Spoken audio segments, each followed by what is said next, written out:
Meetings. First, we need confirmation that we are legally posted under county policy, which would be chapter 19. Yes, we are, Mr. Chair. Thank you. The next part of this meeting, and we're going to start it out having a hearing, an application from Mr. and Mrs. Stone, I believe it is, David and Michelle Stone. Format of the meeting is this is a quasi-judicial meeting. That means there will be no public comment and it will be conducted similar to a court hearing. We might have questions that would go along, but one person giving testimony. End of the meeting. Goodbye. Is Ari with us on Zoom? Other than that, Julie, I can see her. I'm on, Chuck. Hi there, Rose, how are you? These are two committee members with us on Zoom. When people are giving testimony, I would ask that there be no interruptions. And the process will be Mr. Stone will go first and give his testimony. Then I'll allow the committee to ask questions. Second will be the chairman from the town of Winchester, who will briefly address the status of the town of Winchester in the year 2015. That's particular to the permit process. Questions again. And then at that point, Chad will be responding on behalf of the department. When he's finished with his statement of positions, then we'll allow questions. Everybody okay with the format? Good to go? Okay. Do you want me to introduce everyone or just when they speak? When they speak. Okay, so when I call on you, please introduce yourself, name, where you live, that kind of thing. Sure. We have a court stenographer with us. Good. And by the way, we have court counsel with us. We also have a representative from County Executive Office, Ethan Hollenbecker. Okay, Mr. Stone, you have the floor. Thank you for your time. My name is David Stone. This is my wife, Michelle. We live in... I'm sorry, we probably should swear everybody in. Marianne, would you do that, please? Actually, I'll have a court reporter do it. Okay. I'm going to raise your right hand. You solemnly, just the person that's going to be speaking. You solemnly swear the statements you're about to give will be the truth, the whole truth, and nothing but the truth? I do. State your name and address for the record. David Stone, 8409 Meyer Lane. Mailing address is in Larson. We live in the town of Winchester. And my wife, Michelle. Thank you for your time. As I think the committee is aware, we built a horse barn on our property in the spring of 2015. This past October, we received a letter from the Land and Water Department informing us we failed to obtain a livestock waste management permit prior to construction of the barn as required by the statute. The letter demands we pay the permit fee and then an additional $300 late fee for failing to obtain the permit prior to construction. We are here today in concert with the letter we submitted to the committee to appeal that late fee. The letter, which I suspect everyone received, focuses on the publicity and awareness surrounding the requirement for the permit. And I think there is substantial evidence, almost all of it from the Land and Water Department itself. The awareness and publicity of the requirement for that permit was extremely lacking. And I think Mr. Olson will talk to that a bit as well as the chairman of the town here shortly. I recognize that technically ignorance of a law is not an excuse for non-compliance, but that does certainly get to the fact that we were not willfully avoiding the ordinance requirement. We simply did not know. And it was not well known at the time, as I think all the evidence will show. So I will not rehash the letter because I hope everyone has had a chance to look at it, but I do think that lack of awareness is important.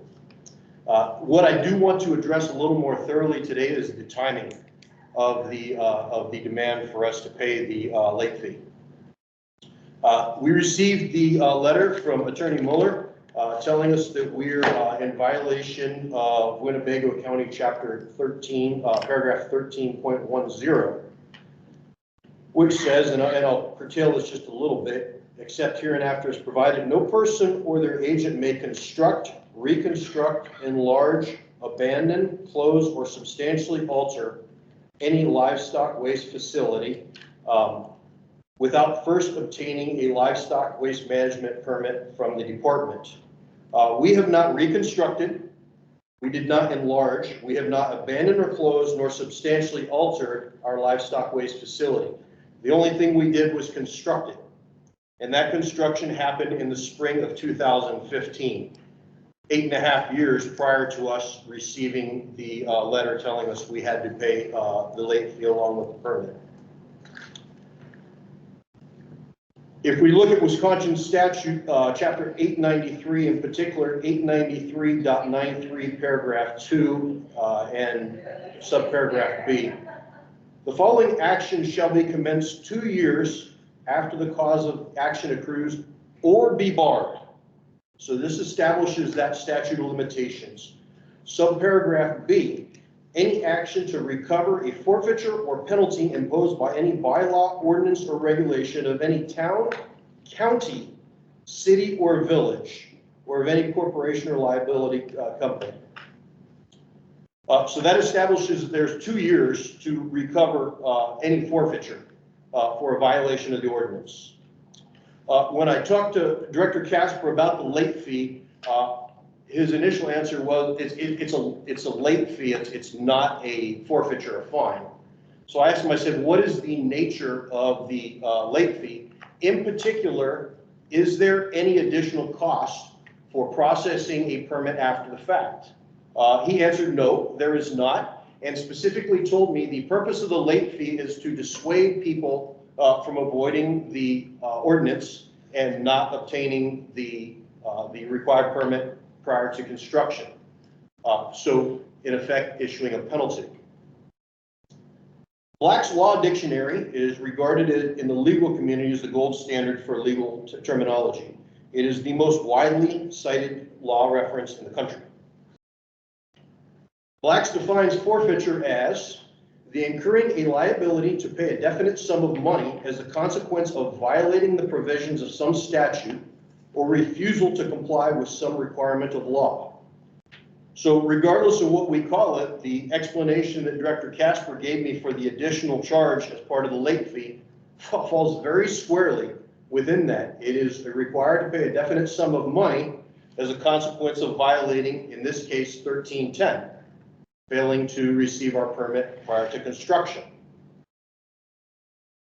So if we summarize, we built our barn in the spring of 2015. The demand for the late fee occurs in October 2023, 8.5 years later, clearly beyond the 2-year statute of limitations. While we call it a late fee, it is clear that Director Casper's explanation and the practical application of the additional late fee is identical to what Black's identifies as a forfeiture. And it's clear from Wisconsin Statute 893 that a forfeiture must be recovered within 2 years or it is barred. So I think starting with the idea that we did not willfully disobey the ordinance, it was a lack of awareness, along with the fact that at best it's very shaky ground to tell us that we have to pay the late fee. We're asking that the committee waive the late fee. As we indicated in our letter, we are more than willing to obtain the permit and follow those processes. But we think it unfair based on the lack of publicity, as well as legally questionable to force us to pay a forfeiture beyond the 2-year statute of limitations. So I thank you for your time, and I'll certainly be happy to answer any questions. Members of the committee, questions for the applicant? Do you have any? I have 2, sir. Sure. Did you receive a sanitary permit for your property? We did not. A septic tank permit? We did not build the property. Okay. So you bought an existing property? Yes, we did. The only thing that we built was the barn. The house was built about 7 years previous to us purchasing it. Okay, in that process, the owner of the property who built the home would have gotten a county sanitary permit and a county erosion control permit. One would certainly think, yes. Due to the fact that you purchased a pre-existing home, you were not subject to those requirements. Indeed. Okay, thank you. Any other questions? Thank you for your testimony today, sir. Mr. Olson. Could you stand and maybe step forward a little bit while you speak? Raise your right hand. You solemnly swear the statements you're about to give will be the truth, the whole truth, and nothing but the truth? Yes, State your name and address. Matthew Olson, 8303 Saubie Road, Larson, Wisconsin, but I actually live in the town of Winchester. Could you spell your last name? Olson. Thank you, Mr. Olson. I've asked Mr. Olson to attend the meeting and testify today. Mr. Olson is the chairman of the town of Winchester. Now, the chairman of the town of Winchester during the year 2015 is, I believe, deceased. He's deceased, yes. So we're going to rely on your knowledge and expertise of the town of Billings, or town of Winchester, and how they operate in your testimony today. Okay. My question today for you is, during the year 2015, were you aware that the town of Winchester had uniform dwelling code applied to the town, therefore you required a building permit? That's correct. Jim Emmons was our building inspector at that time. Okay, during that same time, did you have a zoning administrator? who At that dealt time- with the zoning and setback requirements within the town of Winchester, who has their own zone? Right, we have our own zoning. We had our own zoning. It was established in 2013 and approved by the department. I think is it DATCAP that approves the zoning, or Department of Agriculture or something Well, like your that. zoning probably Well, that was would go through a county process. Well, it was approved in 2014 and this all occurred in 2015. But yes, we had a consultant at that time, Jeff Sanders. We still have him. He was administering our zoning at that time. Community During planning. that time, to build a horse barn required a building permit, correct? Yes, I In think the so. town of Winchester? Yeah. And did it also require review by the zoning administrator, specific to setbacks and requirements based on the town of Winchester zoning code? At that time, I think if all the setbacks were met, I think it would have been a very relaxed process at that time. We were very young in the zoning administration of our zoning, so there's a learning curve involved there. And I don't know if he was actually closely involved or if this was something that was so routine and there was no setback problems, no issues, no neighbors, that it would have just went through at the clerk level. Reference would be, I'm retired chairman of town of Finland. As when I was chairman during those years, we had a checklist when a landowner came in that detailed the permits required. And then we would furnish that to the applicant. Mhm. Town permits, county permits, state permits, DNR, that kind of thing. Did you have such a list, or were you aware of such a list that was present during the year 2015 in the town of Winchester? I do not believe there was a list. The clerk, along with the consultant, would review the zoning code to the best of their ability and operate that way. Our earliest communication with Land and Water was June 2016. So that had to do with livestock ordinance, and so that we didn't even have any communication about it until then. Okay, thank you. Questions from the committee? Thank you. Thank you. Okay, now we will move to the Director of Winnebago County Land and Water. Okay, Cosner, please. Do you solemnly swear the statements you're about to give will be the truth, the whole truth, and nothing but the truth? I do. State your name. Chad Casper. and 3201 26 Court, Red Granite, Wisconsin, 54970. Could you speak up? You want the whole address? That's fine, but could you speak up a little? Oh, do you want the address for the building here now? Your official capacity. Okay, so it'd be 625 East County Road Y, Suite 100, Oshkosh, 54901. Thank you. Okay, good morning, everyone. I am going to just bring up a copy of the site here so everybody can see it. So a little background within our department. Our ordinance was established in 1985 as a manure storage ordinance. And in 1999, it was a big revision to include livestock facilities.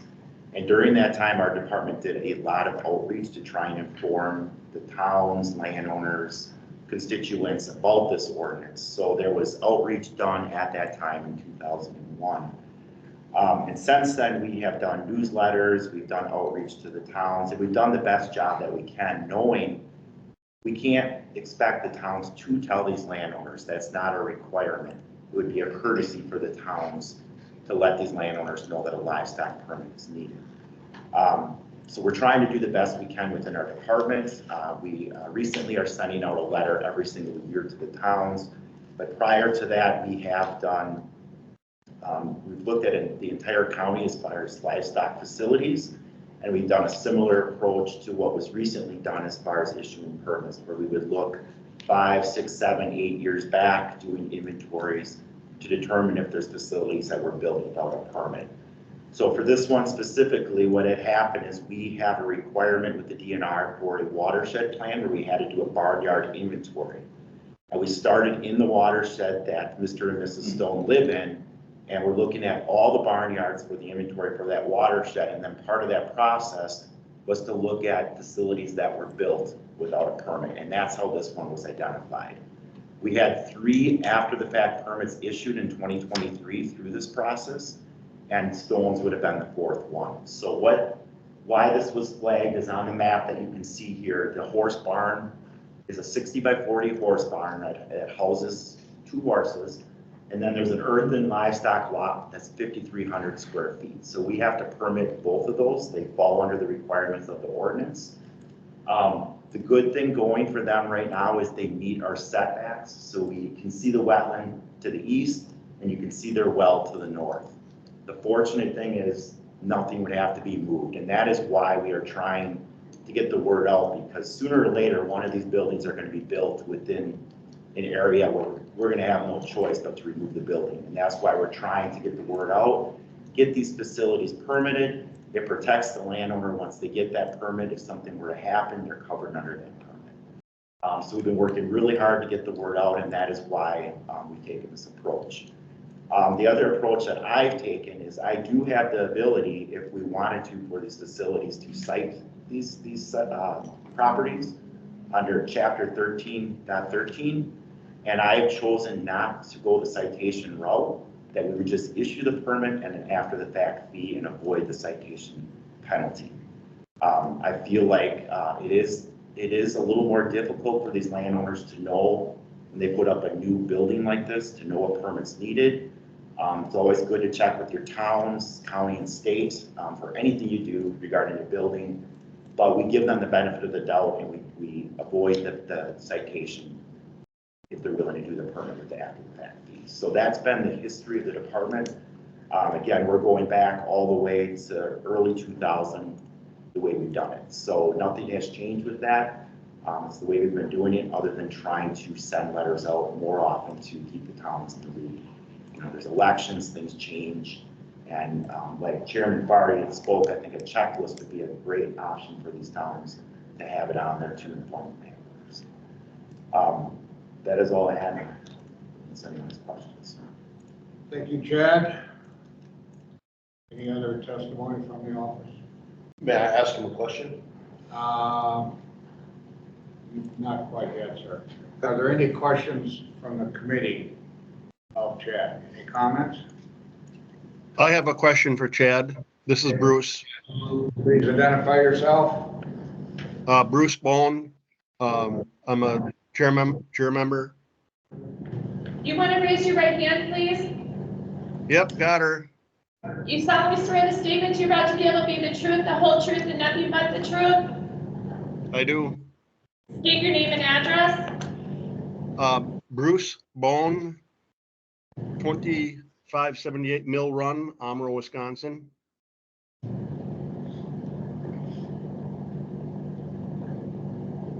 Go ahead. Chad, do we as a committee or our department, do we have any precedents of past claims or past issues like this that we've, how we've handled them? This would be the first time there's been an appeal within the department. We have had a number of after the facts, but we have never had a written appeal, a formal written appeal like this. Has there been any precedents of cases similar to this, and how have we dealt with them?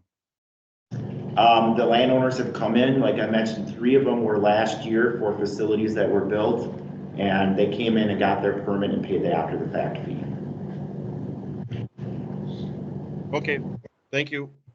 You're welcome. For the members of the committee and the audience, both members are on Zoom. They can comment as committee members, but they are not allowed to vote as county board rules. Sir, you have a rebuttal? Not really a rebuttal, just a clarification question. Because I don't want debate between the two. No, not at all a debate. So address the attorney or myself, if you would. Sure. I would, and I think he said it, I would ask if Director Casper could clarify what I think he said, is that we are completely in compliance with every requirement of the livestock waste ordinance, except for the fact that we did not receive that permit prior to construction. Could you have him clarify that? I think that's clear and that's been demonstrated. Thank you, I just wanted to. The only issue here is the issue of the late fee itself. Indeed, thank you. Yes. Mr. Chairman, can I just add one comment? So yes, you meet the setbacks. The one thing that we need to discuss in more detail is the manure and how it's handled, where it goes. We need those details in the permit. That's part of the permit process. Sure. Okay, now we're back to the committee. I believe you've heard the testimony. Does the committee have any questions of either the plaintiff or the defendant or corp counsel at this point in time?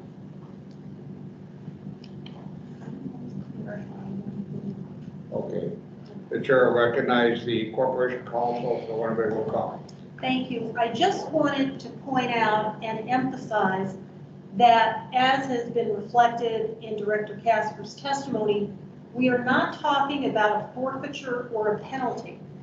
And because of that, the statute that Mr. Stone referenced, 893.93, is irrelevant, because what we are talking about is the code. And the language of the code is very clear. Under 13.11, paragraph 2, it specifically says fees for all after the fact permit applications shall be doubled. I would also point out, as Director Casper indicated, this code has been applied at least 3 times in the last year. Obviously, whatever the committee decided, I would think that precedence is an important piece. And I would also add, as you all know, that ignorance is no valid excuse for defining the object or not following the law. Thank you for your comments. At this point in time, we will kind of close testimony. Now it's up to the committee to make a decision. I'll accept 2 motions, either a motion to approve the applicant's appeal, which would mean to waive the fee, the late fee, or a motion to uphold the position of the department. Oh, I'm sorry, excuse me. Julie, you have a question? Yeah, I was just wondering what the amount of the late fee that we were going to impose was. $300. Thank you. You're welcome. Back to where I was. So that's the 2 options that you have. You can approve the applicant's request to waive the late fee, or you can move to deny it. Bear in mind, because as we're going through this process, of course, the chairman had to do a lot of reading. We're organized under Chapter 92 of state law, the committee.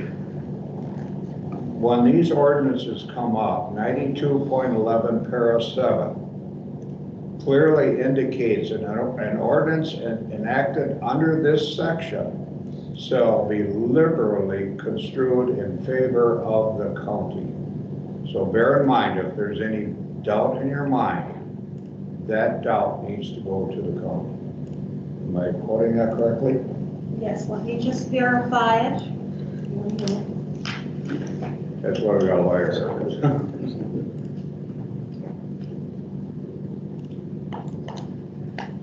I'm not trying to sway your opinion, just making you aware of the law.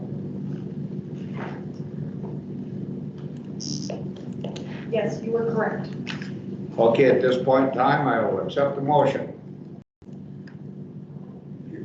Mr. Chairman, is there any chance for further discussion amongst this group, or did I already pass that? Well, I think, as I indicated, quasi-judicial, just like the court proceedings. However, I think we can be a little flexible. Your question would be to who? I'd just like to make a statement if I can. Okay, but not of anybody that's testified. Nope, Just a general statement. I, The purpose of your statement is to give your opinion or to sway the position of the committee. just to give my opinion. Go ahead. Can you state your name? Yes, Oh, You don't have to, okay. just state your name. Doug Nelson, County Board Supervisor. Thank you. I might have missed something here. Should I introduce the committee? Or should we do that? So the applicant is aware? Sure. Okay. Would each committee member identify yourself and your position? My name is Dan Stokes. I'm a committee member. I'm from Amro, Wisconsin. I'm 8382 Edgewater Ridge now. Mr. Stokes is a citizen member of the committee and he farms. Mr. Nelson. Doug Nelson, 214 North 6th Avenue in Winnie County, member of the county board of this committee. Kay Horan, County Board Supervisor, and a member of this committee. Doug Zelmer, County Board Supervisor, District 22, City of Oshkosh. And I'm Chuck Parry, District 30, Winnebago County Board. I'm chair of this committee and vice chair of the county board. Julie. Oh, I'm sorry, and Julie? Julie Gordon, Vice Chair of the Land and Water Committee. Bruce? Again, Bruce Bone, 2578 Mill Run. I am a farmer and I'm on the committee. And he's a citizen member appointed by the chair of the county board. You have the floor, Mr. Nelson. I just, this is way more challenging than I thought it was going to be quite honest. I appreciate Mr. Casper's diligence and hard work in trying to keep everything clean and nice in the whole system. I appreciate Mr. Stone has obviously spent way more than $300 because he's pretty adamant he didn't do nothing wrong, and that would certainly be, certainly understand that. I have even more mixed feelings, give or take 15, 18 years ago, I built some storage units. I went to the town of Winnie County, I showed them my plan. They gave me a permit, they said I was good to go. About the time I got Radke contractors over there and we started moving dirt, they said, "Did you go to the county?" I said, "Nobody told me I had to go to the county." Well, I had to go to the county and I had to put in a retention pond that was kind of nothing more than a big old mud hole where right next to my storage units, and it cost an extra 40,000. It might have been a little less had I known ahead of time. There is a huge, at least was a huge disconnect between the towns that issue the permits and the county permits that are necessary. So I appreciate your comment. However, I'm looking for a motion here to address what we have here in front of us right now. You may entertain more discussion if there's discussion after the motion in a second. I move that we deny the Stones wanting to have that $300 waive. Okay, I have a motion to deny the application before the committee. Do I have a second? Second. I now have a second. Any further discussion? Bear in mind, the two members that are in attendance today cannot vote. Once again, any further discussion? Yes, please. And it's just, once again, clarification. The county has done its due diligence to try to get the information out to the municipalities. I understand this correctly? It is then up to the municipality to pass the county's regulations on. It's not a requirement of the towns to do that. It's more of a courtesy.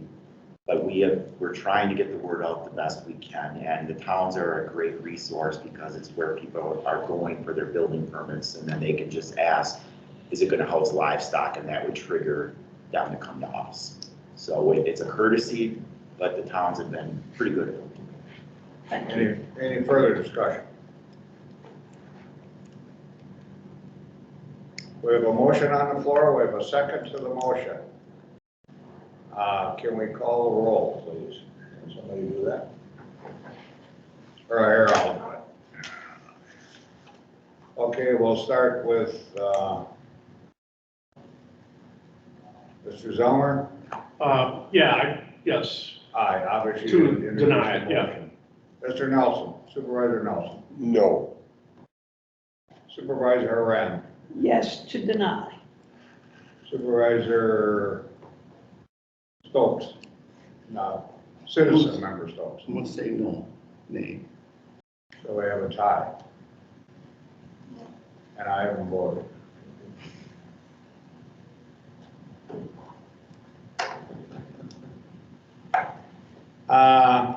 I am very, now I'll give a little statement here. I'm very sympathetic of your position.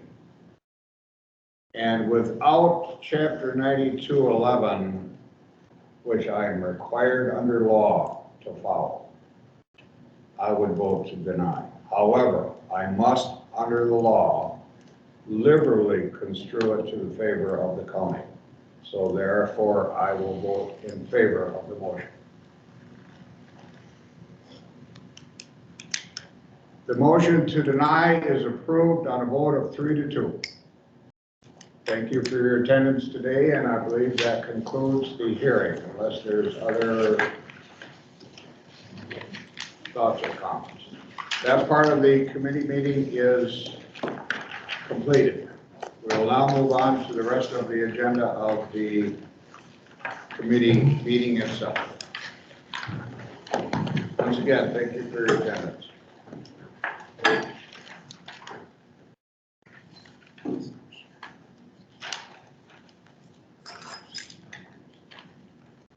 Now let me try to find my agenda here, so I got mixed up in my feet.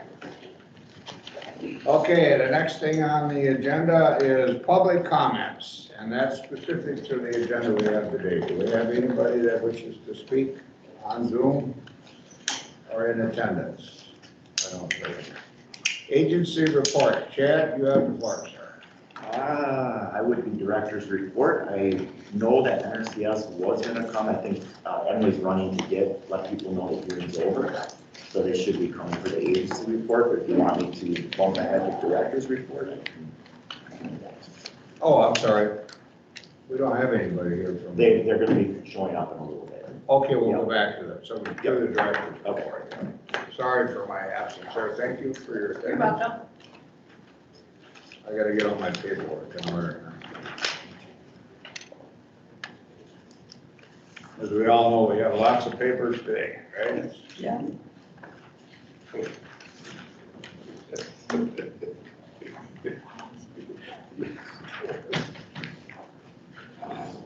Okay, Chad.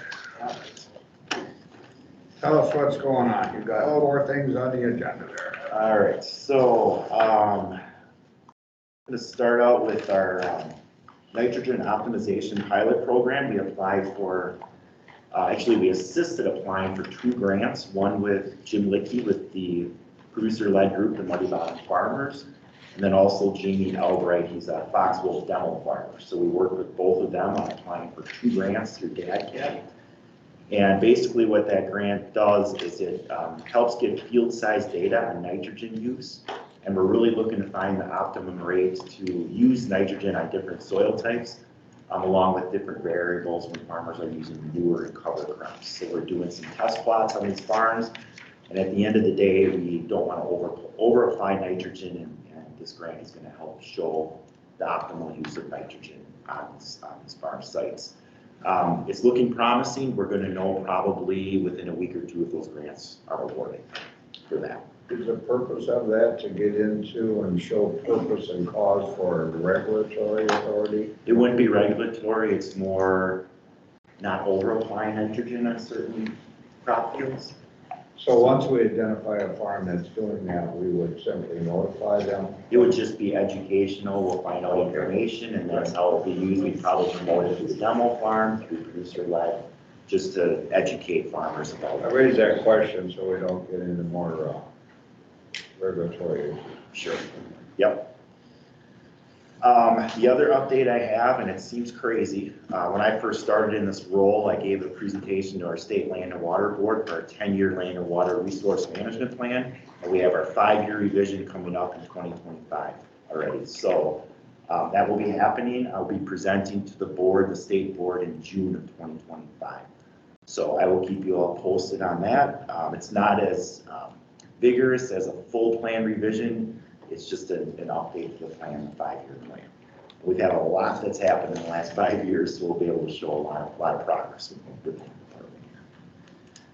I wanted to inform all of you, our wildlife damage abatement claims program, we completed the 2023 reimbursement and we're reimbursed.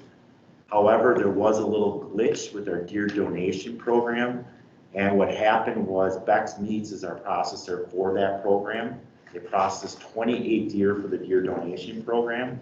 And one of the requirements for some of the counties is if it's in a CWD county, they have to test for it, and they did not do any of that through the processing.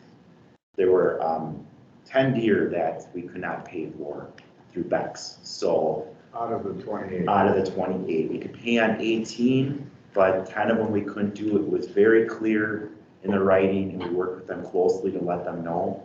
But we can't pay on those 10, and it is sounding like they may not do processing next year for the program. So we're gonna wait a couple months. We'll reach out to them to see if they're still interested and kind of go from there. But Let's dive into that a little further. Anybody here ever take a deer to Beck's? I have taken several with you. So obviously they're running. I have also.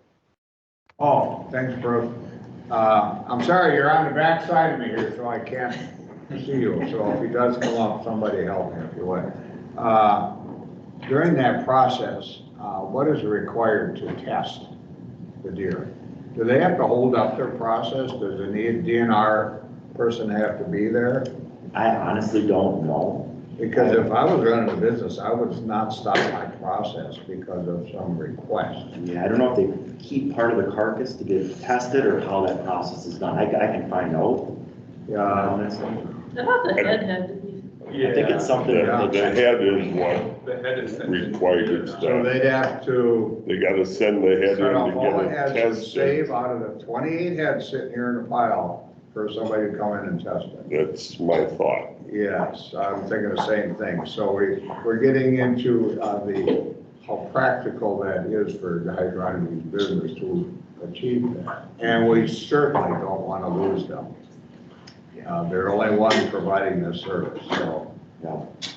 We'll try. In your mind, what can we do to remediate?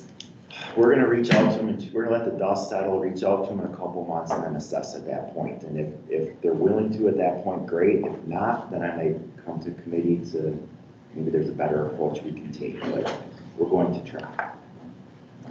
There aren't any other processors in the county that we can work with that we're aware of, so Bex is the only one.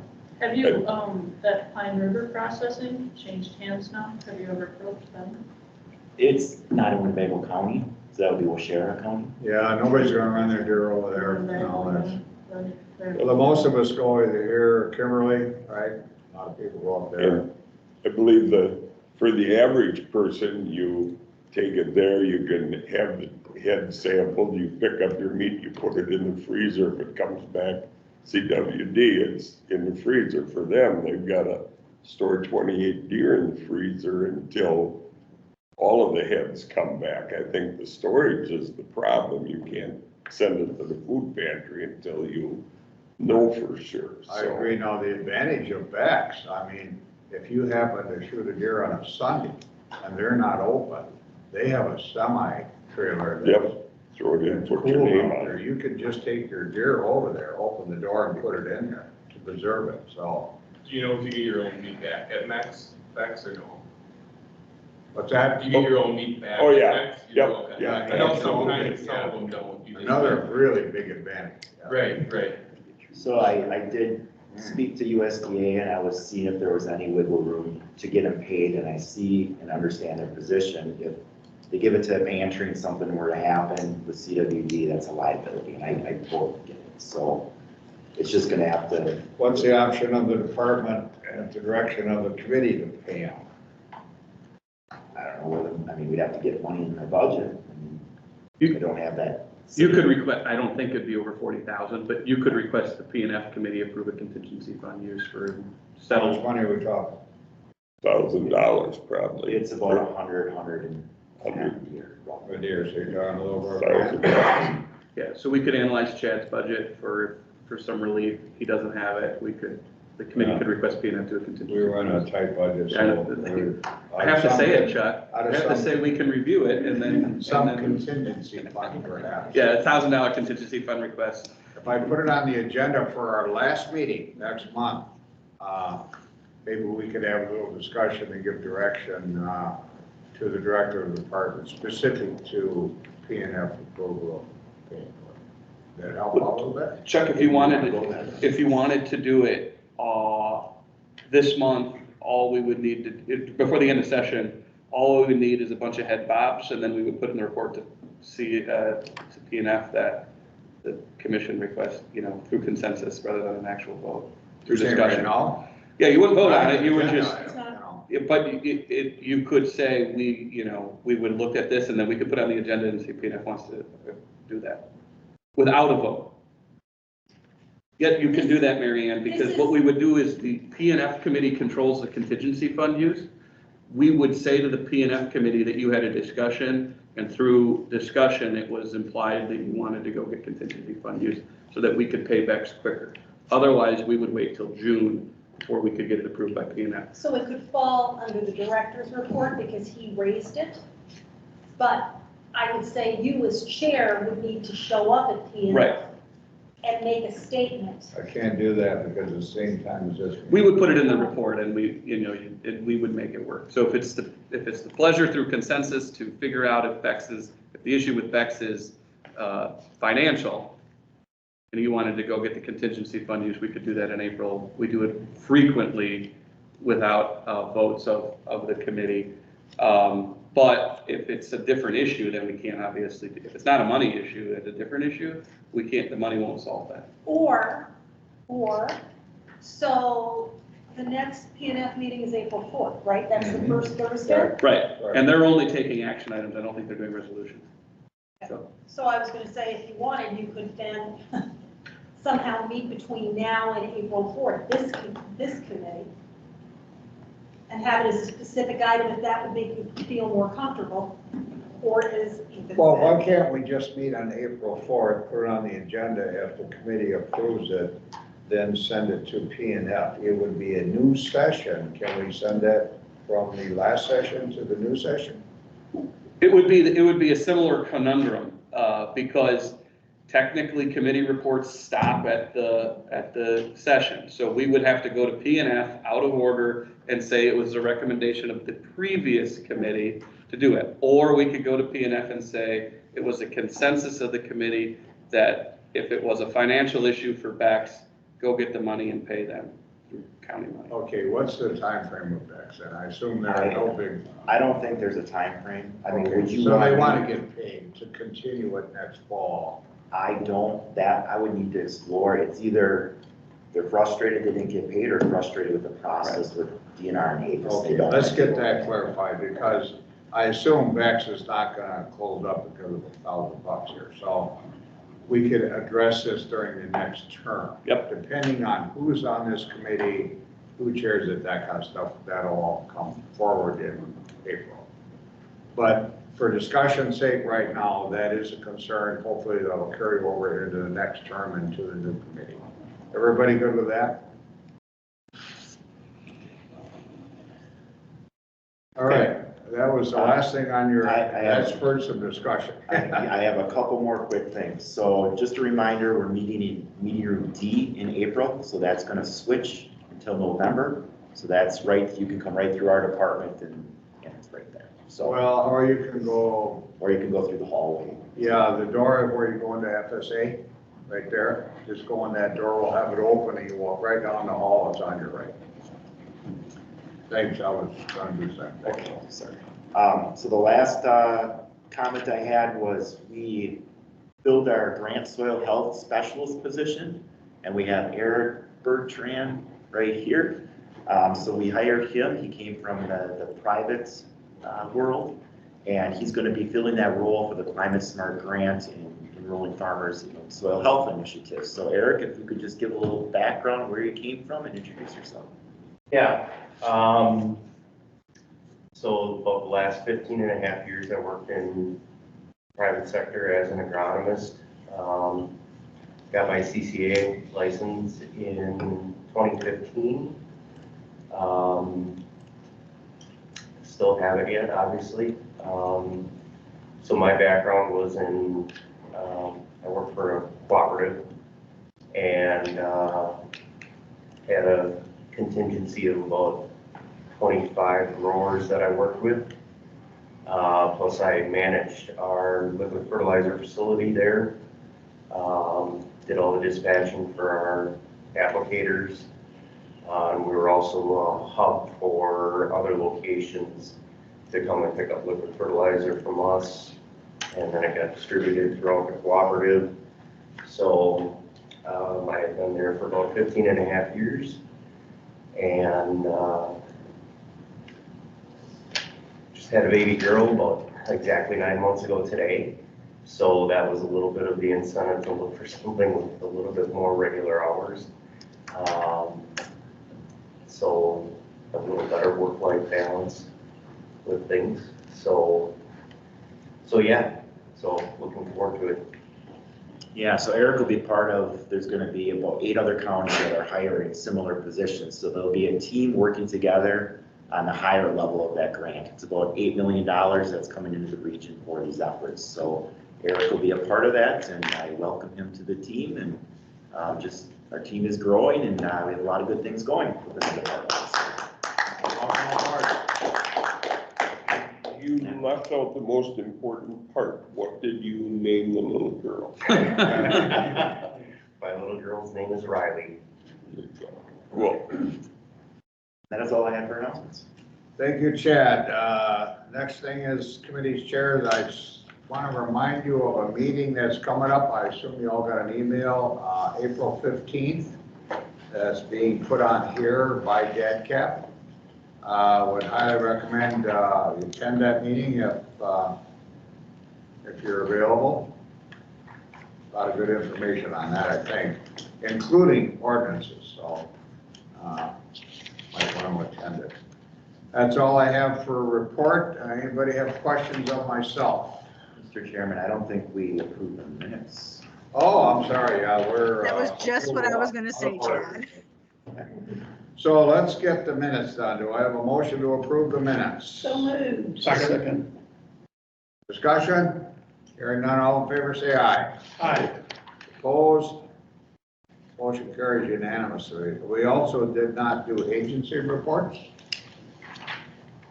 Chuck, can I just, Yes, go right ahead.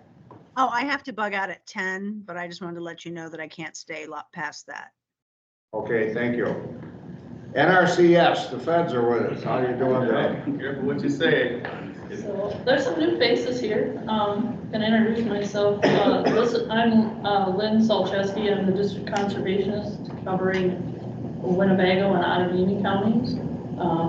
I'll let Levi introduce himself. I'm usually in Appleton, in the Appleton office, but Thursdays is my day to be here. So if you're trying to reach me, Thursday is the day. But Levi is the soil conservationist here in Oshkosh, so I'm going to let him do the report for you guys and take it away. So we're just finishing our EQIP sign up from the last fall. As always, EQIP is continuously ongoing, so if you have any resource concern, erosion type situations on your property, we're able to take your application for the next fall sign up. We can get you some funding if it's available for you guys. So if you have any concerns, reach out to us. So there's a May deadline, and then there'll be another November deadline for any of our EQIP practices, programs to address resource concerns on farms. Or really even urban property owners that grow gardens now are eligible for our program, so it doesn't have to be a typical farmer. But any agricultural producer is eligible, even somebody that grows a tomato on their patio. Seems weird, but that's the way it is now, so gives us a whole new level of clients to work with. Sure it does. Just want to comment, I was down at the Milwaukee Sports Show this last week, which is at the fairgrounds kind of, and there was a booth there. I was kind of surprised from the USDA. They were passing out literature and encouraging people to become more informed and so forth. I was kind of pleased to see him there. Yeah, we try to get around, have a booth at like the Farmers Roundtable event that they had in Berlin for the area, promoting cover crops, and the farm show that's going to be here in Oshkosh. We're going to have a booth there, so we try to get around for sure. Good, it was good to see. Thank you. Thank you. Any other agency reports? I don't see any here. Thank you.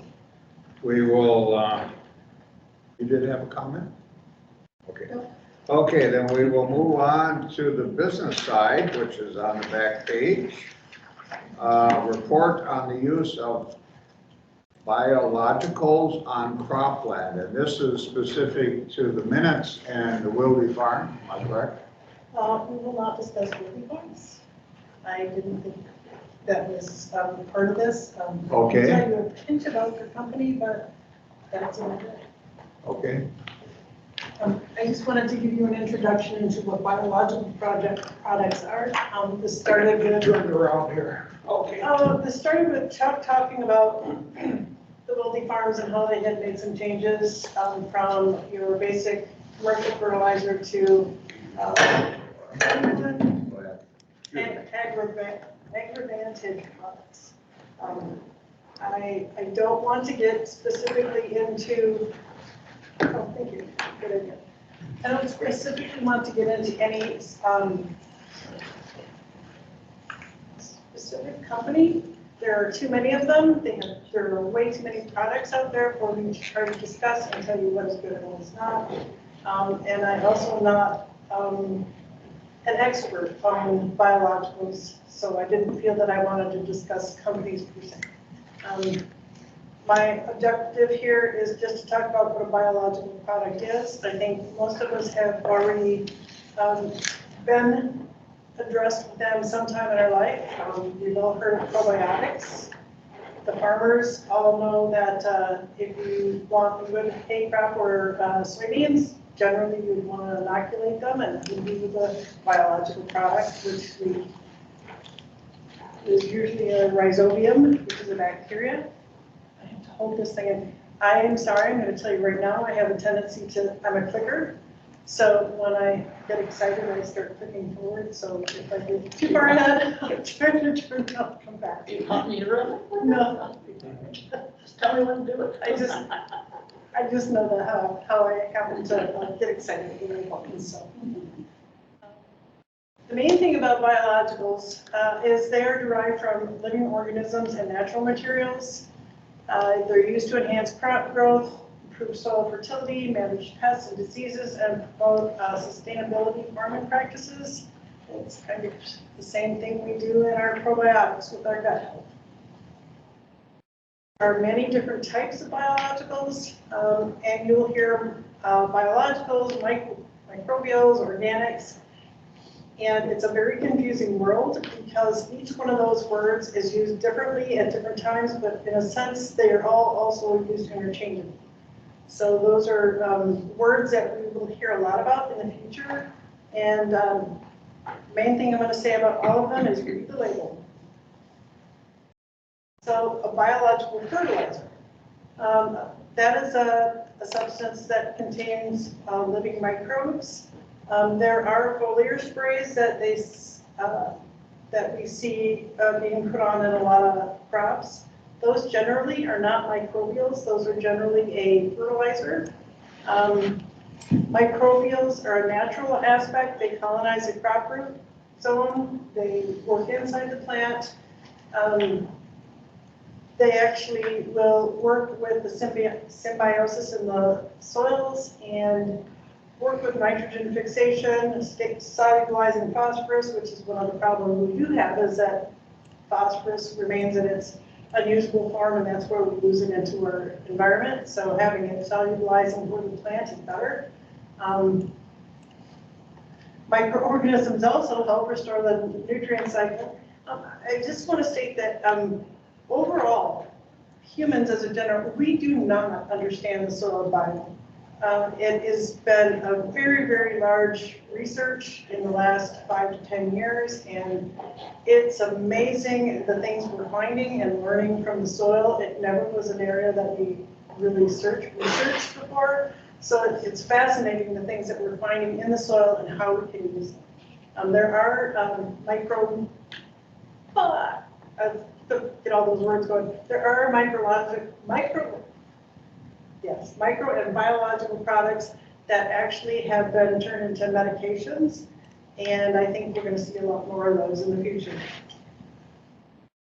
The main thing to remember about your biologicals and your organics and your micros is they are harmless to humans and animals.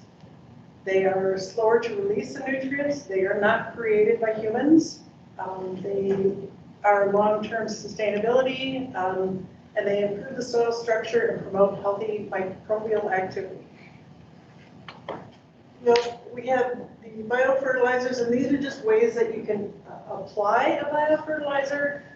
You can add them to your seed box with basically all the same ways that you would add a fertilizer. You can add your biofertilizers, and remember, these are your boy, I cannot say that word today. Biologicals, and they are not a chemical. They are generally a bacteria, an algae, or a fungus. Is that liquid or solid? It can be both. So I mentioned the microbial inoculants that we use in alfalfa and soybeans, and that is a rhizobia bacteria. We have a lot of study going on right now about biological insecticides. Previously, and I'll hit that slide next, but we have all heard of pheromone traps, where we would trap a specific insect, and then we knew that that was the time to spray. One of them that we used to do that for was the corn earworm. Now we have a virus that has been manipulated. And it targets that insect species. So we don't necessarily need the pheromone traps in this case so much. A lot of these have been, I don't want to say injected into the plant.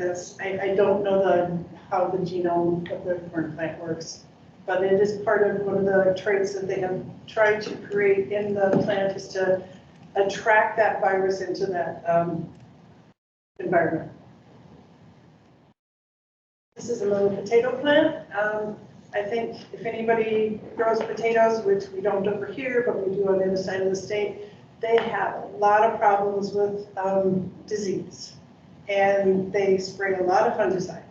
So we as in humans, are coming up with bacteria that actually target specific soil-borne diseases, and these actually are better than spraying on a pesticide or a fungicide in this case. They actually have had problems with spraying fungicides in certain areas because when they spray so many acres and all of a sudden the air does an inversion and all of a sudden it just kind of takes over everything, they've actually had to evacuate towns in the other side of the state from the fungicides. So it's nice to see that maybe we can get more of the bacteria, the biologicals, and we can have less of those problems with fungicides. These are little buddies and or not. The one in the lower corner, that one actually, I cannot say the name perfectly, but it's a Garocella beetle. We brought that in for the purple loosestrife that was taking over our state, and it has done a very good job. The ladybug at the top, or the Asian lady beetle, I think we all know that those came in for spider mites and aphids, and now they actually have become their own little problem. So they actually eat more than spider mites and aphids, but that was the main reason that they came in, was for those two agronomic pests. The minute pirate beetle, they also work on scale insects and spider mites, which both are an agronomic pest. And then we have parasitic wasps, and that one didn't get a picture. All of these actually, other than the lower one, and the Garocella, is all of them will affect all types of insects, not just the pest. So when we bring these in, we're after a specific pest, but sometimes they'll actually take out the biological insects that are good. So it's kind of it's something that has to be evaluated. I think with our Asian beetle up there on top, we all know that they probably should have done a little more research to find out if we could have something in the United States to kill them. So biostimulants. These are another biological product, and actually they are all doing the same thing. They are all working with the biology that's already there in the soil and in the plants. They take nitrogen from the atmosphere. They're taking phosphorus from the ground and trying to make it more soluble so that we are using less fertilizers. There are stress mitigators that we can use. These are becoming more and more available, and those help with things like drought, stress. We don't have salinity in this part of the country, but they do in Washington State. So different things, different products help with different problems. We've already talked about pheromones and pheromone traps, but now they actually have come up with ways to use pheromones to interrupt insect mating instead of just catching them and knowing when to spray. So that's another exciting step towards less insects. So my main thing is I'm going to repeat many, many times in my life, and that is read the label. Does this have a pointer? I'm not sure. In the upper label, it says Methylbacterium symbioticum, SB23. I know that's a big word, but if you look at that, it says bacterium and symbiotic. You're not going to see that on a herbicide, fertilizer, or any kind of chemical type product. That is a bacteria. You want to make sure that any product you're using that's a biological is actually a biological. The label underneath that says derived from, there was this beautiful article, I'm not going to tell you the company, that was a beautiful article. They did not call it biological, they did not call it organic, and they did not say that it was made naturally. However, they made it sound so good that you thought that it was a biological product. And as I'm reading what they derived from, urea, monoammonium phosphate, monopotassium phosphate, potassium thiosulfate, boric acid, copper, all of those are fertilizers, commercial fertilizers. One thing that I have noticed in a lot of foliar products is they'll come in with a specific fertilizer. One would be like copper or magnesium. You see a lot of magnesium going on, manganese going on soybeans. And after they spray it, it looks really good. And that's generally because almost all foliar products have nitrogen in them. Even if it's only 2%, that tiny little bit of nitrogen is going to make every single crop a little greener and a little happier. But does that increase your yield? I'm not sure. I'm not going to go there. So that is just a small idea of what biologicals are. It is a big study. I can't even say nationwide, I'm going to say worldwide. There's a biopesticide conference in Europe if anybody wants to go. There's a biostimulant summit in Missouri if anyone wants to go. There's an algae summit in Europe if anybody wants to go. So it is blowing up worldwide how to use these products that we have naturally. So I think we're going to see a lot more of it. We're also going to see a lot more products that are not what they say they are. So read your label. Thank you. Are there any questions? Thank you for your report. I find what we're talking about here, and it was kind of brought to my attention by Wildy Farms, and I appreciate your report and the follow-up. I think we're on to something that's really big time here, listening to what you just reported. I have a question about tillage. Is this more prone to a certain type of tillage and planting operations? Well, anytime you till, you break up the soil, therefore basically it's like if you take an apartment building and you bulldoze half of it, that's what tillage is. So it's better applied, it's going to be more beneficial to no-till and strip-till? Yes. Yeah. Committee members, do you have any questions? Yes, sir, please. Go ahead, Ken. Years ago, my husband was at a dermatologic meeting and learned about mushrooms by that guy out in Washington, Oregon. And he was talking about the mycelium and the fungus that mushrooms provide and the extent to which it can grow and provide nutrients and all the stuff that we want to have happen. How do we as local people get into that? I am not sure. I guess I'm not quite sure of what your question is. Well, it's making sure that my garden, which is fairly extensive at the back of our house, is cared for in a healthy way. If I comment, I'd say that if you want to keep your mycelium growing, don't disturb the soil, whether it be physical or chemical.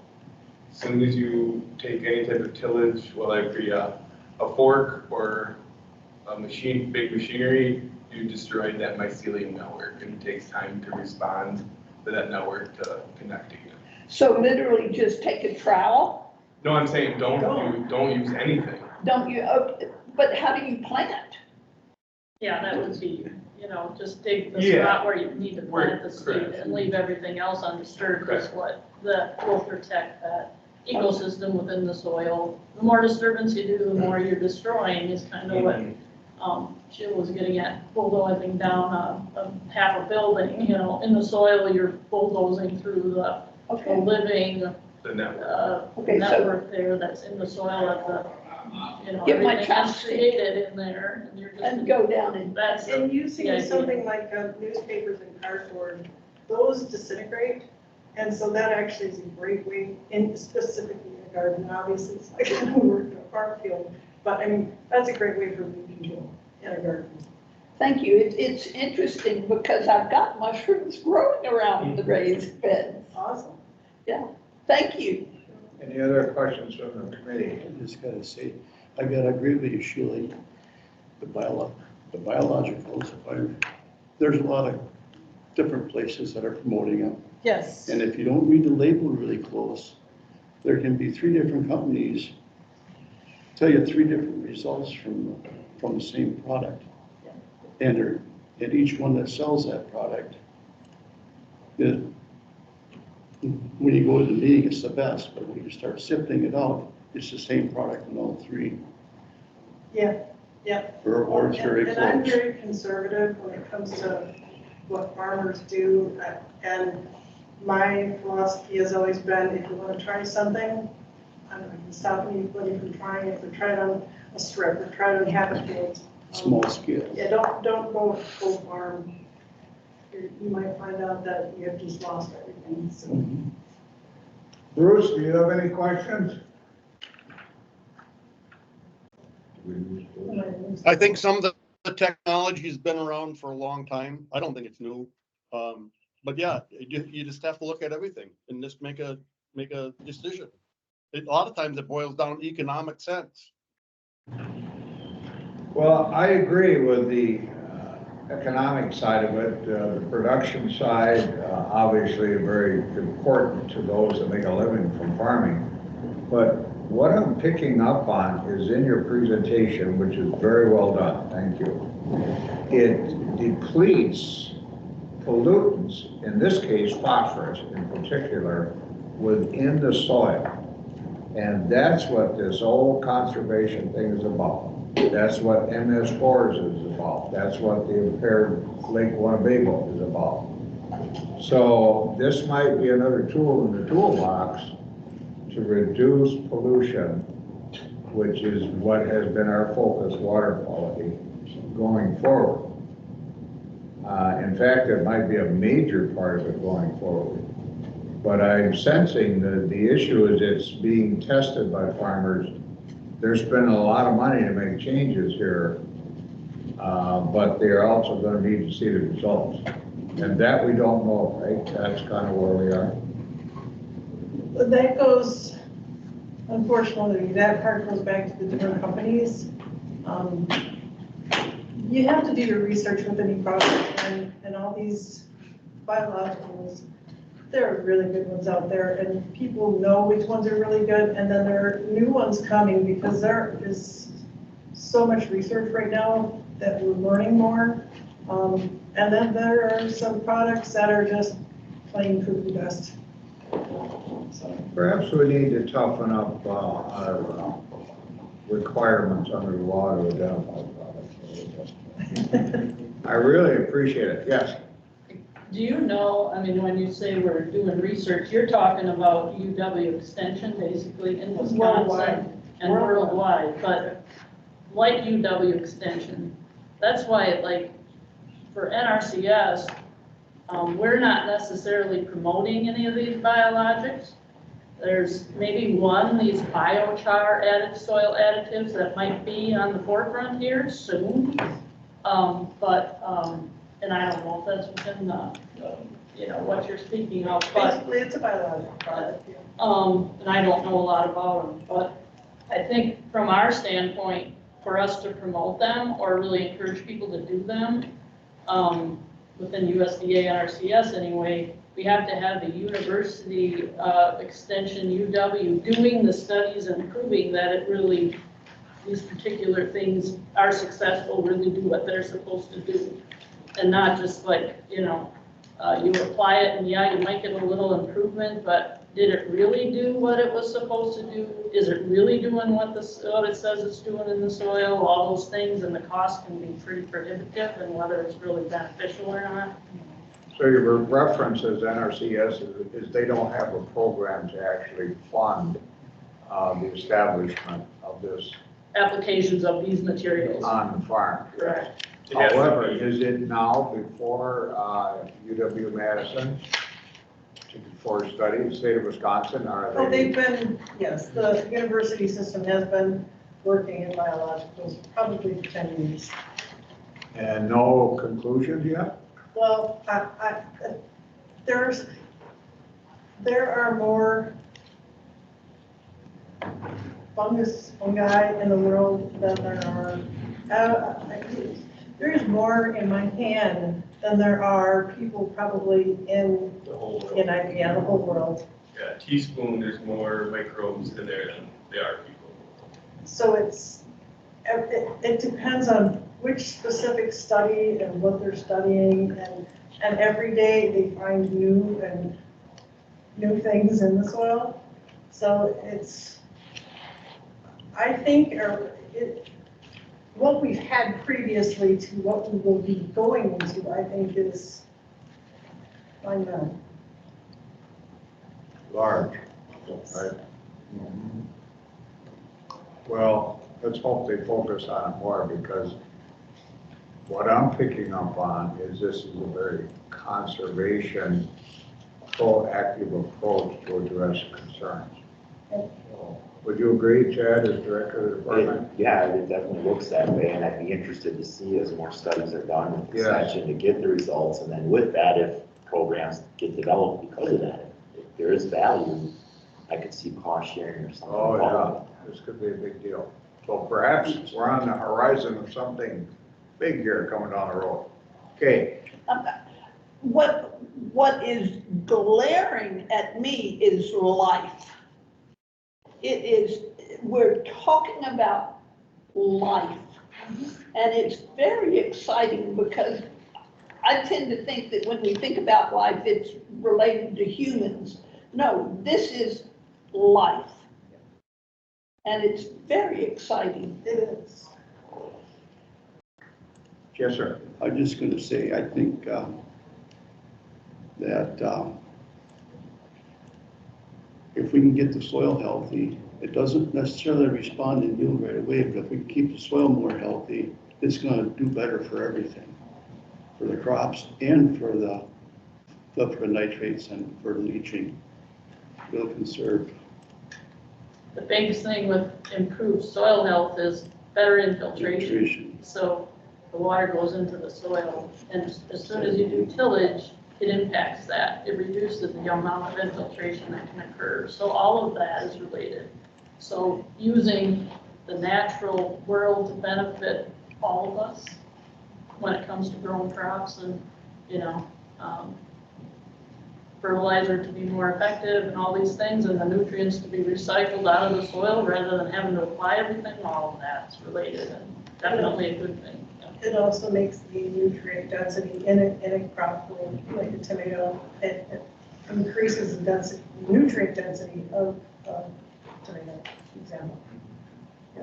So when you buy in that has been grown with, fertilizer in a field, I mean, not to cut them because that's what I have in my yard, but it's like if you're doing the organics and the micro, boy, I cannot say that right today. Going on, I have the same problem with a couple of words here on the legal side of things. It happens, but it's, as our soils get healthier, it gives us back more of the nutrients that are stuck in our soils. So it's a natural process. We're moving away from industrial and more towards healthy, I hope. I think we're on the right track. Thank you once again for your report. Very well done. If there are no more questions, we will move on to number 2. Looks like we need a little more money transferred here so we can balance out the salary. I must admit, though, this report is a little perhaps could have been done a little better for the lay person. But I'm sure Chad can explain it to us.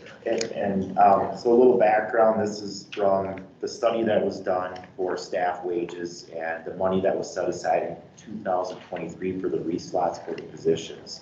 So they need to transport in to the departments to cover those wage increases. So we're under 40,000 for our department, we're a little over 19,000. So it technically doesn't need committee approval, but it has advanced through PNF and will go to the county board for the county as a whole. So it's more of an awareness. We just refer back to this committee anyway, so you're doing it the right way. Yes. Go ahead. That's it in a nutshell. I don't know if there's any other questions or comments. So but it's you just need, transfer. apparently they're appropriated, $2 million. They want to draw down from the $1,645,997 to balance the budget, right? And this department needs 40 grand? 19,000. 19,000. Okay, is this an action item? No, that was a review. Any questions from the committee? Yeah, is this going to come before the county board prior to the next Yeah, it's session? on the agenda next Tuesday. Thank you. I would say it's not to balance the budget. The budget is balanced. This is an accounting technical fix to do the compensation plan and the merit plan that you passed last year.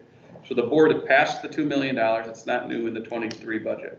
The board passed the compensation plan knowing it was going to cost us roughly 2.9 million. They passed the merit plan. They passed the 24 budget, which incorporates all these money. This is an accounting technical fix. That's it. Yeah, that was my reference to Paul's document. Yeah, that's this makes the auditors happy, so we don't get a note in the audit saying this budget is incorrect, so. Thanks for bringing it before, putting it on the agenda here, so the committee is aware of it. Any questions before we move on? Nope. Hearing not, we'll move on to business item number 3, which is an action item. Authorize a 3-year agreement between Waupaca County, Winnebago County, and participation in the Upper Fox Wolf Demonstration Farm Network and associated resolution. Jed, sure. The floor, explain this if you would a little bit. So a little background, we have the Upper Fox Wolf Demonstration Farm Network, which started in 2018. It's a partnership with NRCS in about 9 counties in the region, and then there's a number of farmers. We have right now currently about 12 farmers in the region that are part of this demo farm network. So that agreement has expired as of the end of last year, and this is just to renew that. So we're looking at a multi-year, 3-year agreement. Technically, it's between us and Waupaca County. So Waupaca County has an agreement with NRCS. They manage it on behalf of all the counties and the demo farmers that are part of that. And then we work through Waupaca County to basically, they'll invoice us for certain expenses and that sort of thing. So the idea behind the demo farm network is it's innovative practices that these farmers are doing, and a lot of it ties back to soil health. So they're trying new things, doing different things. It's a safe place to try things. They may fail, but they learn from each other. And then there's field days that are held to bring in other farmers to sell some of these efforts. So the one thing that changed from the previous demo farm agreement is we had money set aside specifically to put towards it for overall expenses. So we're still on the hook for that, but for this agreement, most of that is going to be in-kind time, so we can use our in-kind time as match. And then we do have to cover the expense for some of the soil sampling, and for a couple field days, we have to cover that expense. So my plan is to use, we have some of that Monsanto settlement money that we got.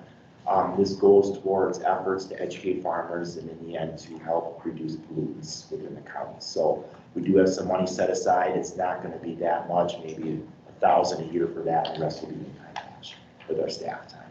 So this would approve the 3-year agreement, and then moving forward after that, we would do an annual agreement to redo it after that.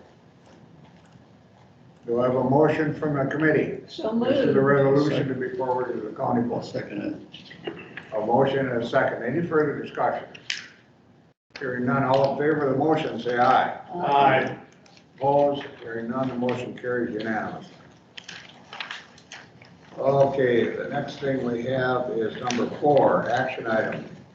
Sawyer County Resolution 2023-27, resolution on enhanced wake regulations. As you might be aware, this was referred back from Ledge Committee to this committee. And I think I'll recognize Supervisor Nelson. I think you've explained this in detail. Do you have any additional comments? I just, rather than, I mean, we can certainly move this forward, and we could agree that they've got a good one in Sawyer County.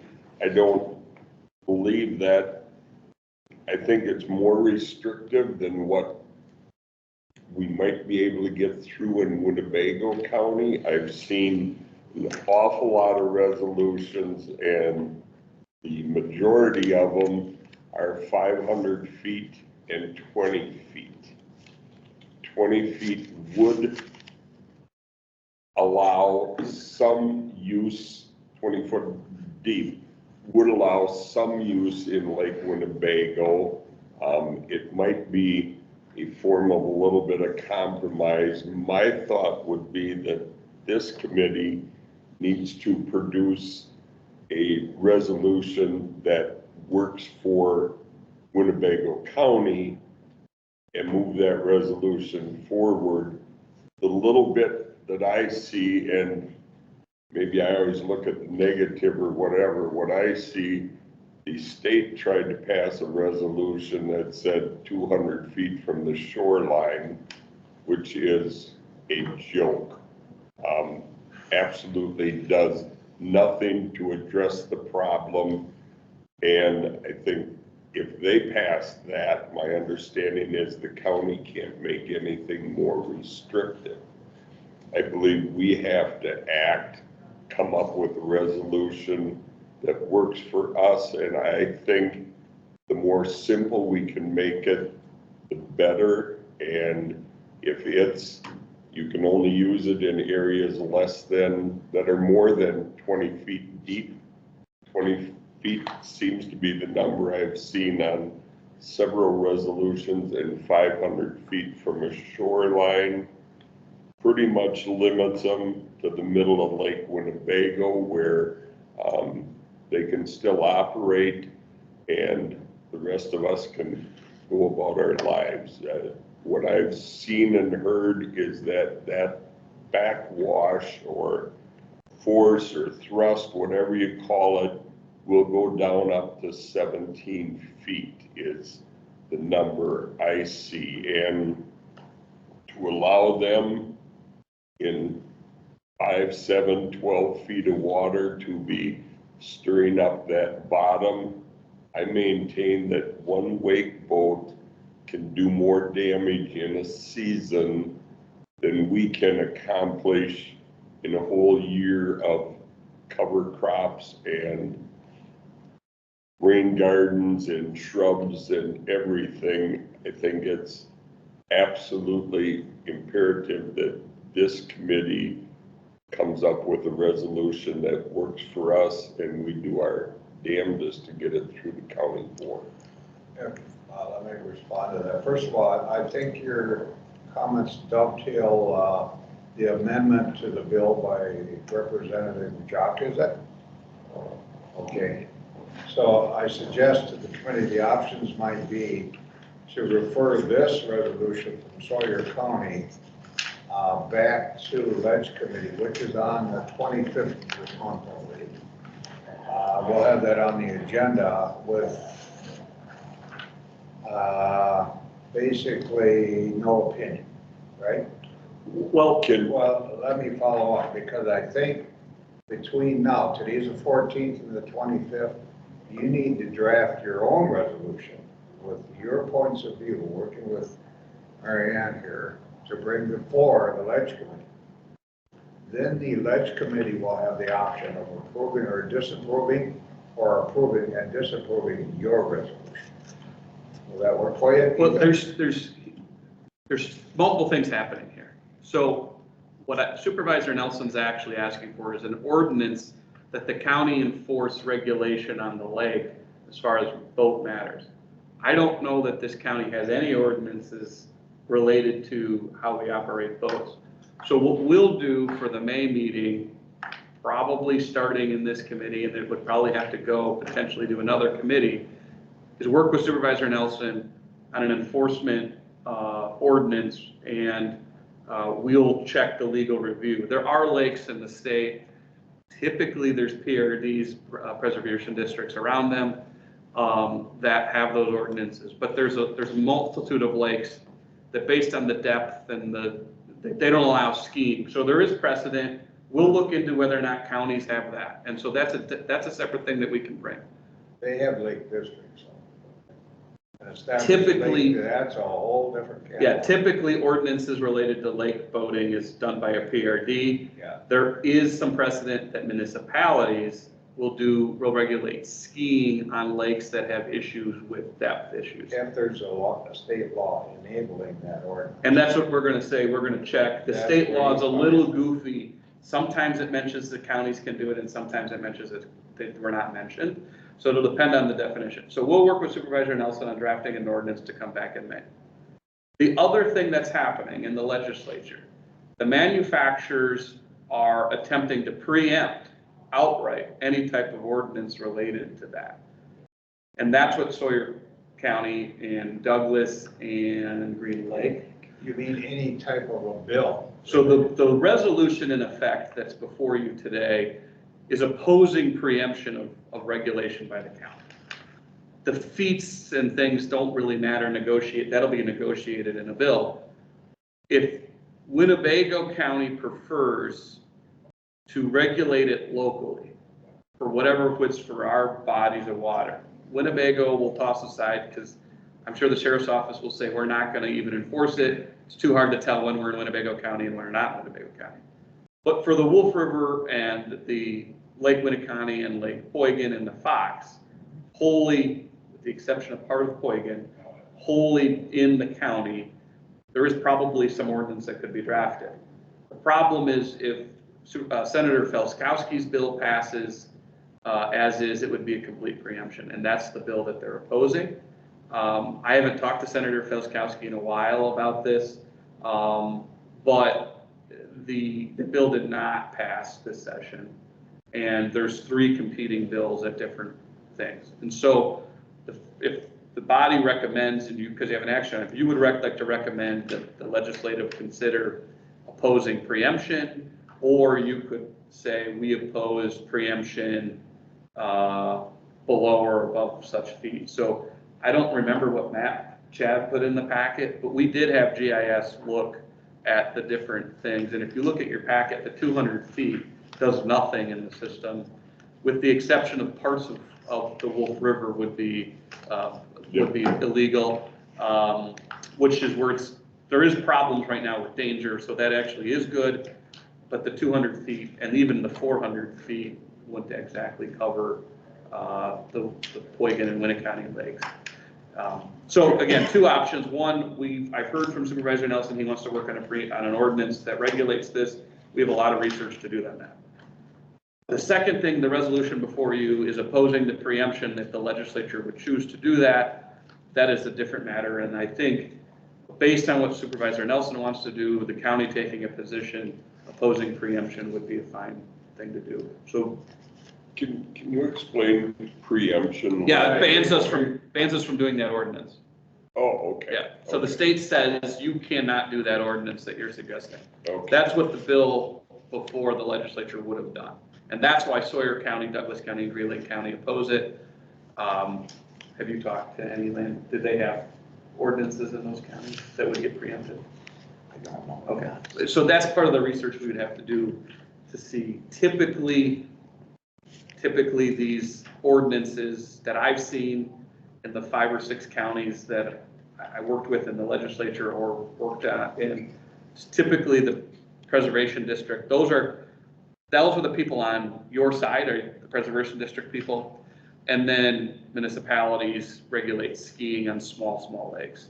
I don't know that counties have a broad, But we'll look into it. I'm not aware. So, I guess I'm just kind of curious, I'm the only one speaking, is the board kind of supportive or with me on this, or If am I I? could, if I could just say a couple of things. So I echo what you said, what I researched too, and what I've seen is 500 feet and 20 feet from all the studies that were done. I do have a video from Big Cedar Lake in Washington County where it explains wake boats. It's a 5-minute video. It is up to you if you want to see it, but it kind of explains the wake boats if you're not familiar with them and what the problems and what they do, but that is up to you. I think that video would be better demonstrated before the full county board if you get a resolution put together mimicking your comments and work with the corp council here to get that on the agenda for the 25th, right? I don't. Because you're looking at two different things. First of all, they gotta pass a state law that would allow us to even do anything. No, we think before we look at an ordinance. And then that being the case, if they pass a state law that preempts local ordinances, we got another separate issue. So I think your focus right now would be to draft a resolution to compete with this resolution, to try to get that before the full county board. I think the county board in general is gonna be sympathetic to this, but. I think the county does have authority to do it, An ordinance? an ordinance. So At this point in time. at this point in time, the statute's written a little goofily because at some points it says municipality. Obviously, you know, the definition of municipality changes in the law. Sometimes it spells out towns, villages, cities, counties, sometimes in the statute, in the enabling statute. But I think there is a case that we could do an ordinance under current law. The problem is the manufacturers, which is Mercury and a couple others, are going to win in the legislature at some level at some point, preempting any ordinance. So under current law, I think we do have authority. It's just a matter of how aggressive can we get in that ordinance. The issue, which is the Sawyer County, which is before the committee officially, is does the committee oppose preemption, future preemption by the county, by the state, which is what the manufacturers are proposing. And that's what Sawyer County, Green Lake County, and now Douglas County are all opposing. Does that make sense? Yes, I guess, but I don't see that in here. So that's your summary of what you're reading. Does it say preemption in here somewhere? They oppose, Therefore, they want meaningful discussions to pass standards that balance the right of everyone to recreate on waters of the state of Wisconsin.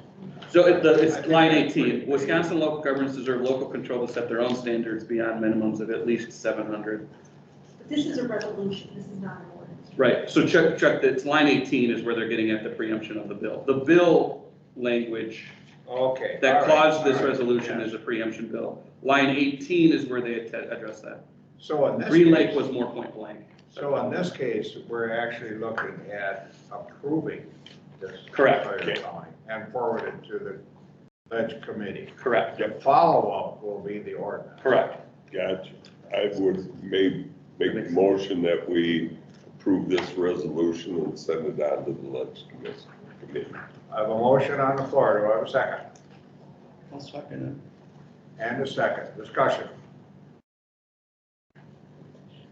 How many of the, I know we've talked about these wake boats in the past and the amount of destruction that they create just by being in shallow waterways and narrow waterways. And They chew up all the phosphorus. that's in the yeah, sediment, yeah. exactly. It just, how many wake boats are there? And I'm not opposed to this at all, Doug. It makes perfect sense. The number I hear is about 2% or less. Is that some numbers that you, I mean. 2% of what? Less than 2% of all the boats that use this system would be weight Well, boats. that's an arbitrary number. How many do you usually see on Lake Winnebago and Lake Poyer? Do you see one a year, two a year, three a year? It's a big deal on the Wolf River because they're using the wake boats for skiing, and Okay. in that location, all 15 of them are wake boats, and it's just tearing things. So in certain locations, they're prevalent. Yeah, Right. just past the cut where it's not slow, no wake, you're seeing more and more water skiers in that stretch. It's a bendy stretch to some extent. I don't like going through there if there's a water skier. And then the issue is with these, it's not so much that the boat is doing water skiing, it's when they bring on the water and their ballast system, which makes it a much heavier boat. And then they're displacing so much water, you're effectively creating a surf. So somebody can actually, without a rope, be behind the boat and they are surfing at that point. So it's not, we're not banning the boat per se, we're banning the use of the ballast system at plane. Not to mention the erosion you're getting, especially on, because you're talking on a river here, right? Oh, yeah, Oh, that's the pretty nice vegetation, stuff. the erosion, the catfish traps, all of those can get, Docks do and get everything. damaged. Yeah. Yeah, the video is pretty dramatic. They had video underneath with all the native vegetation, and within a few years, it was just, everything was gone. It was bare sand bottom. And that was about 7, 8 feet deep. My point is, of the registered boats, the number that are actually, I mean, the wake boats, they tell me that they run between 200,000 and 300,000. So there aren't a whole lot of them out there, but they're doing 95% of the damage. So we gotta It only somehow, takes one, huh? if one can really defeat what we're trying to accomplish. I That's have a why. motion and a second on the floor. Any further discussion? No, I'm good. All in favor of that motion, say aye. Aye. Opposed? Hearing none. The motion is approved. We will forward the resolution from Sawyer County to the Legislative Committee on the agenda for the 25th of this month with a recommendation to approve, correct? So this would come before the next session. Ledge Committee will be the 25th, so I don't think we're going to get it on the agenda for the March meeting. It will be into the next session. Okay, and I just want to say that this is huge for the education of our county board supervisors. It's huge. That's where you like come into play. That video kind of tells the story. Yeah. I find that so many of us don't have answers to things that are being proposed, and whatever we can do to educate us is enormous. The next thing on. Chad, can you send that email out to us, that link? The video link? Yeah, that video link. Can you send it out to the committee? Sure. Yeah, it's a YouTube video. I can send it out. That'd be great. Yeah. Okay, I believe we are on business item number 5. This is an action item, Winnebago County Water Quality Improvement Program, CSA cost share agreements. And I believe we have several of them here, so we want to do them because they're different funding sources, probably independently. Huh? Yep. Yes, so we'll start with the Water Quality Improvement Program first. Cost share agreements and projects, so that's coming from county money, right? Yep, we have one agreement for the county program for this month. This is a site on Lake Winnebago. They're looking to do a shoreline buffer, so a native planting of their buffer, and we'd be signing it up. It's going to be both our county program and Spirit Fund program to get the 90% cost share. So this would be for the 70% cost share for the project. Do I have a motion to approve? So moved. Second. Discussion? Hearing none, all in favor, say aye. Aye. Opposed, one position, motion carries. Next one is the Spirit Fund Program cost share agreements. I believe you have 2 of them in there. Jed? Yes, we actually have 5 of them on here. So, Okay, Yeah, there's it's- 2 pages, yes, okay. so we have 2 different spreadsheets for the soil health program and then our structural practices for the program. So that'll be the 2 sheets in your packet. So the structural program, we have a rain garden for Catherine Reed.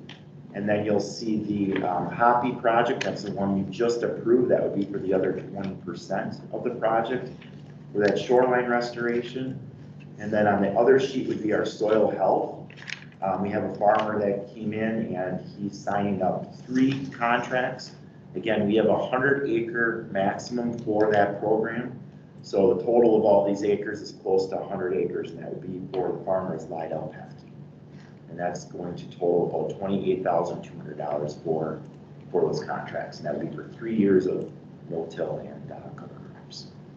I might mention that actually we covered in this process business item 5 and 6.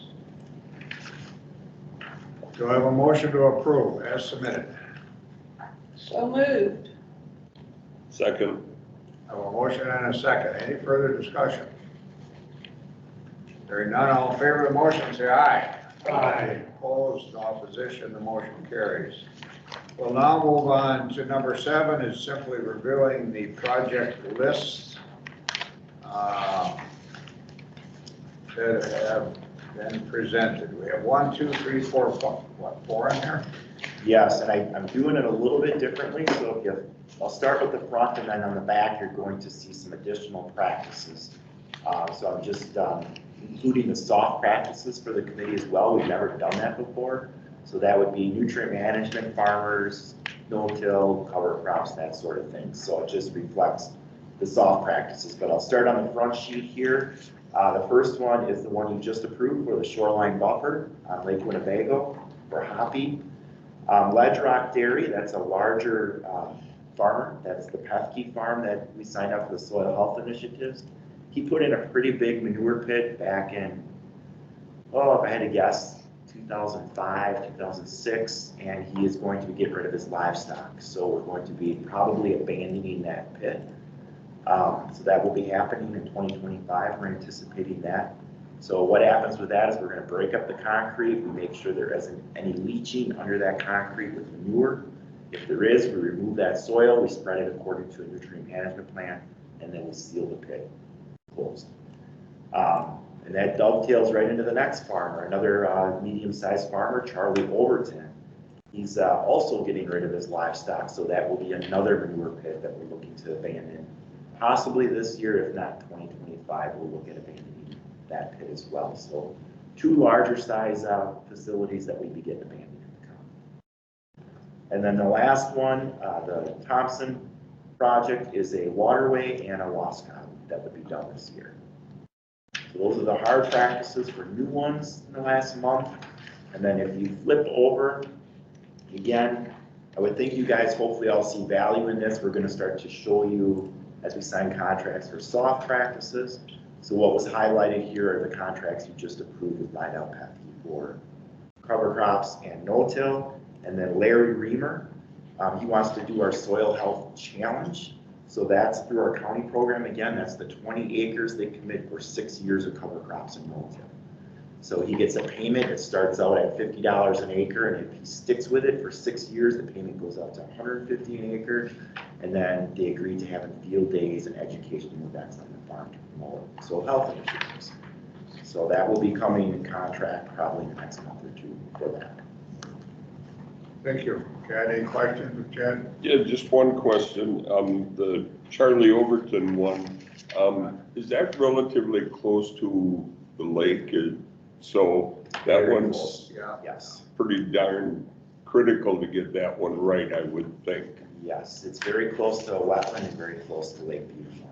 Okay. Site. Yes. It was flagged by the DNR to look at. So we went out there. There were some runoff issues that were repairable.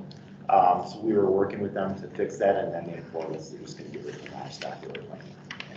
We didn't force them to get rid of the livestock. That was part of their plan. Yeah, Gotcha. It was minor what we were going to request. So After Bill died, there were changes in the family. Pardon? Overton's are my neighbor, they run the land. Okay. After Bill died. Yep, And there were some So, changes in the structure of the farm. Yep. That's my speculation. Okay, we have no further questions on the project list. Hearing none, I'll accept the motion to adjourn. So move. Second. Second. I have a motion and a second. All in favor, say aye. Aye. No opposition, we are adjourned, and thank you for participating in a very unique meeting today, and hopefully we've all learned a new process. It's called quasi judicial hearing. Chad, any update on